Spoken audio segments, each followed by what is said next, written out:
इंग्रजी प्रत्येक वर्षात 12 महिने असतात, पण हिंदू पंचांगानुसार दर 3 वर्षातून एकदा एक अतिरिक्त महिना येतो, त्याला अधिक मास,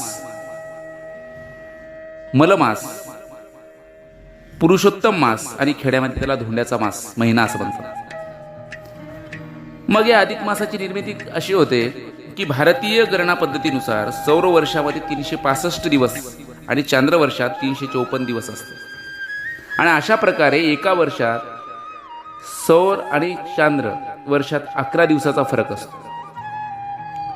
आणि हा फरक जो दर 3 वर्षांनी सुमारे 1 महिन्याचा असतो. आणि हे अंतर भरून काढण्यासाठी दर 3 वर्षांनी एक चांद्रमास अस्तित्वात येतो, त्यालाच अधिक मास असे म्हणतात.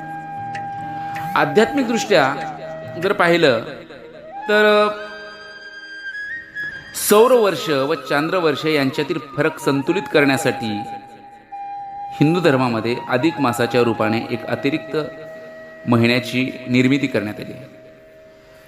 कारण हिंदू धर्मातील सण आणि उत्सवही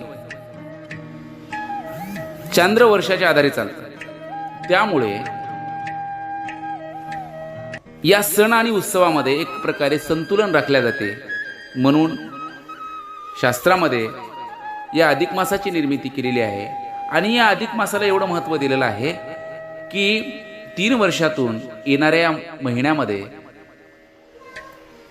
मनुष्याने भगवंताचं चिंतन, दान धर्म करणाऱ्याला अधिक फलप्राप्ती या महिन्यामध्ये होते असं शास्त्राने सांगितलेलं आहे.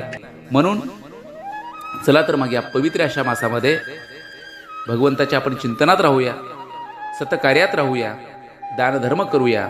आणि असं म्हणतात की अधिक मासस्य अधिक फलम, अधिक मासामध्ये अतिरिक्त 10 पटीनं फळाची प्राप्ती होते. ती प्राप्ती आपण करण्याचा प्रयत्न करूया. जय श्रीकृष्ण.